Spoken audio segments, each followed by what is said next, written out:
தலைக்கு என்ன தேய்க்கிறது அப்படிங்கிறது எங்கள் அகராதிரியே கிடையாது. ஆனால் இப்போ ஏன் தேய்ச்சிக்கிட்டு இருக்கோம்னா, வீடு கூட்டும்போது குப்பையை விட அதிகமாக முடி தான் வருது. பாதி மட்டும் ஆல்ரெடி சொட்டையாயிடுச்சு. இருக்க பாதியாவது காப்பாற்றும்னு சொல்லிட்டு என்ன தேய்ச்சோம். ஏன்னா இருக்கும்போது இந்த ரோட்டுக்கல்ல விற்கிற பானிபூரி, அதுக்கப்புறம் சிக்கன் 65 இதெல்லாம் வாங்குறதுக்குனே சாயந்தரம் ஆச்சுன்னா பேக்கில் இருக்க சில்லறையெல்லாம் எடுத்து போட்டுட்டு கிளம்பிடுவோம். அதே மாதிரி இந்த ஸ்வீட் கார்ன் எங்கே அவிக்கிறாங்கன்னு தேடியெல்லாம் கண்டுபிடிச்சி போவேனா.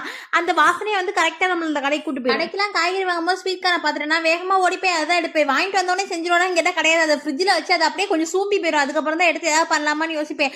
அடுத்த வாரமாவது வாங்கிட்டு வந்து ஃப்ரெஷ்ஷாக செஞ்சிருவேனே, அதான் இல்லை. அதுக்கு அடுத்த வாரமும் அதே மாதிரி தான் போட்டு வச்சிருப்பேன். இதே தான் ரெப்பீட் மோட்ல போயிட்டு இருக்கும். ஆனாலும் நான் அதை வாங்குறது நிப்பாட்டவே மாட்டேன். இந்த வாரம் வாங்கின ஸ்வீட் கார்ன் கொஞ்சம் ஃப்ரெஷ்ஷாக இருந்துச்சு. அதை வச்சு இந்த பட்டர் கார்லிக் ஸ்வீட் கார்ன் தான் பண்ணோமா. அந்த சீஸ்லாம் எல்லாமே வீட்டிலே இருந்துச்சு. அதனால தான் பண்ணோம். அதை வந்து அவிச்சதுக்கப்புறம் உதுக்குறது தான் நான் ரொம்ப கஷ்டம் நினச்சேன். ஆனால் கத்தி வச்சு அர்த்தம் அழகாக வருது. அதுக்கப்புறம் போட வாரம் வாங்கினது ஆல்ரெடி சூம்பி போயிருந்துச்சா. இதுக்கு மேலே இதை வச்சு ஒன்றும் பண்ண முடியாது. இது அடுப்பில் வச்சு சுட்டுருவோன்னு சுட்டுட்டோம். முன்னாடிலாம் அந்த கங்கில் வச்சு சுடுவாங்க. அது வந்து உள்ளே வெந்திருக்கும் மேலே வெந்திருக்கும். ஆனால் இது அடுப்பில் வச்சு சுடுவோம், வெளியே மட்டும் கருகிருச்சு, உள்ளே வேகாமல் இருந்துச்சு.